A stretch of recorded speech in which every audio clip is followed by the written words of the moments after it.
Hello. Now I wanted to do an in-depth look at Aquinas' proofs of God's existence, or the 5 ways, and make an actual full-length video on it. And if we were going to start this video, I suppose we would want to get at, how can we handle these ways with care that we don't really see a lot of people do. So, what is he really trying to do? Is he's trying to synthesize Aristotelian metaphysics with a theistic Christian God, as opposed to Aristotle's kind of just unmoved thinker, thinking on his own, but an actual theistic Christian God. He's using Aristotle's arguments to do that. And in addition to that, so you have to presuppose such a system. These are system dependent through Aristotle. And so the other thing I think you want to consider is Aquinas isn't just quoting scripture and acting as if this is just satisfied just to look at scripture and just leave it at that. He wants to have empirical, or at least attempted to have empirical rationale for a God. And so I think when you look at Aristotelian knowledge and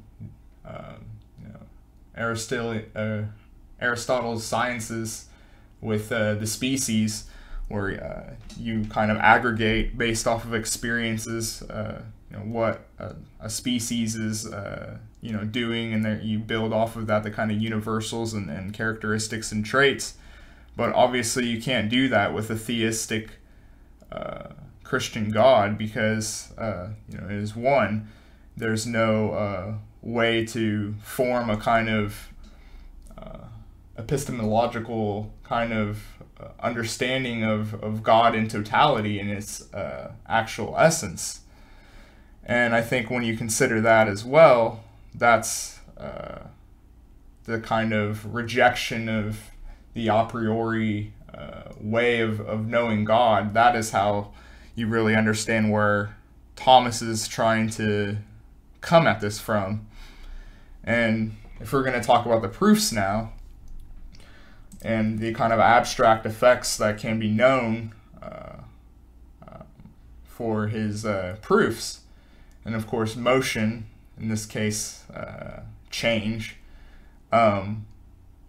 is the kind of potentiality towards matter, where matter and existence, bare matter, is loaded with these kind of potential possibilities for particular things. But and so from that, he kind of argues that you can't just have, you can just trace back historically for this set of changes and the kind of way in which things have this momentum of motion, but that's not satisfactory to just go back to perhaps even an original motion that set everything in motion. But what set that in motion? And this is what he says people call God. And now moving on to the second one, efficient cause in the Aristotelian tradition. The cause of the causal order, if you will, is more or less the same kind of way of looking at it.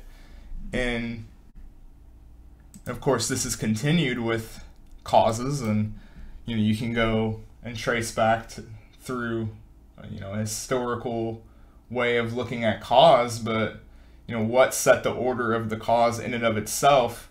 And if we want to go deeper and look at proof 4, really, the degrees of cause. And like I mentioned in my last Aquinas video, we're not trying to look at it sort of in this kind of linear causality, but in this kind of meta-cause way, where the entire gradient, if you will, the entire degree of causality is in relation to the greatest cause of them all. This would be called God. And this is kind of going into what he would say for the essence of existence, right? Existence is it's its actual own essence of being. So in this kind of like realm of possibilities and this sort of chaos, if you will, there's the possibility that this doesn't actually exist, but ultimately it is as it is. And so there's this kind of necessity of existence in and of itself, where it's possible that none of this could actually be here, but nonetheless that's not the case. And for as long as that's the case, then there is this kind of necessity of existence towards the greatest transcendental existence of them all. And that would be the third, and what people would consider God. And now if we're going to move on to the fourth one, and the fourth one is the one that's the troublesome one.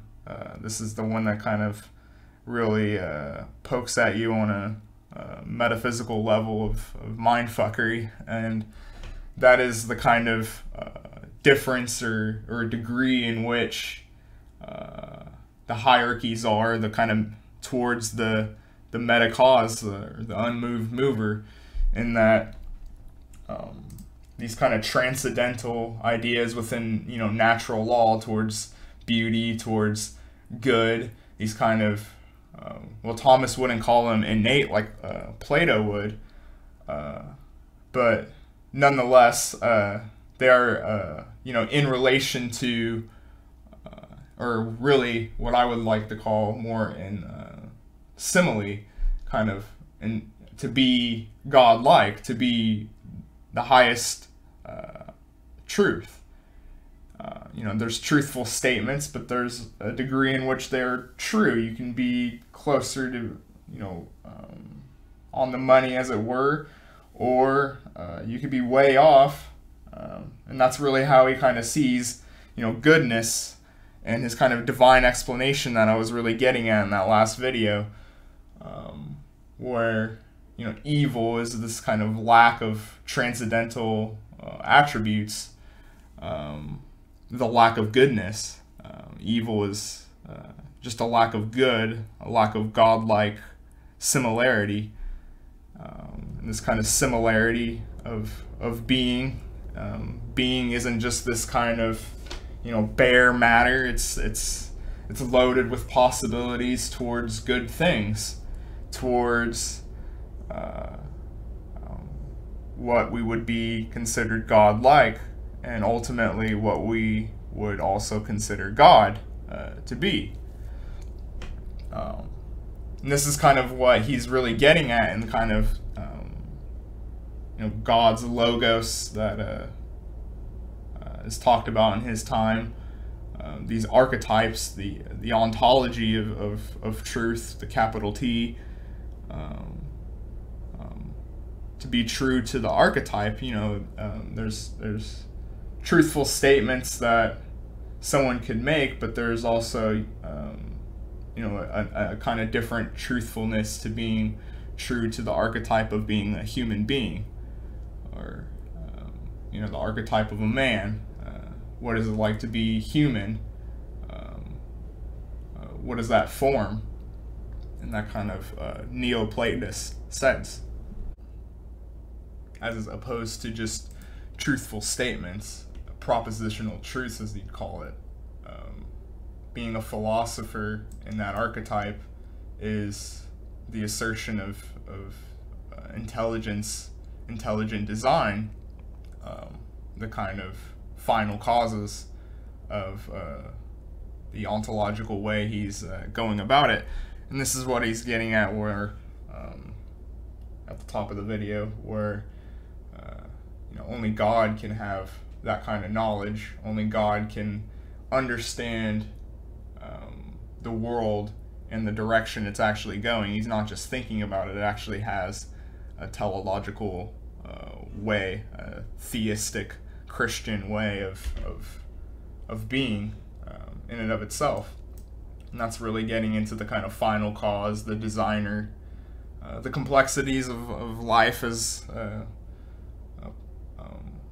argued, where just the eye is always one that's considered, because it's how complex and fascinating, especially the human eye, right? You have the white and the social intentionality within the whites of the eye, and the complexities that really surround us. And even if we were going to take a kind of if we were going to argue, this could just all be aligned in this sort of erratic, dependent way, but Aquinas is saying that's not satisfactory. What is the cause of that? There is still ultimately, even if it was just totally random and a mishmash of chemical reactions, what ultimately caused these kind of chemical reactions to still be random is something Aquinas would ask of us. And yeah, so I just wanted to make a standalone video on these 5 proofs, because I think that they aren't handled with as much care as they should be.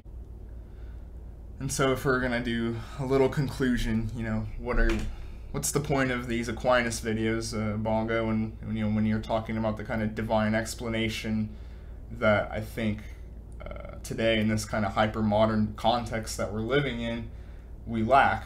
There's only this kind of Socratic, sort of conspiratorial way of explaining just acts of what we would consider evil, or adversaries, or even our own friendships, and the goodness that can come from that, and the kind of rich metaphysical sort of answering that's offered up within this sort of divine way of looking at evil things as this sort of lack of good at the time, but overall in this sort of teleological way of seeing even good through that I think people lack today. And I think it's tragic that people are kind of left to their own devices in that sort of way of and they're not able to really sort of left with this kind of vacuum explanation for why things are the way they are, and the kind of alienation that can come with that, especially in tragic events, where to still be able to kind of find goodness even in the dusk, if you will. But yeah,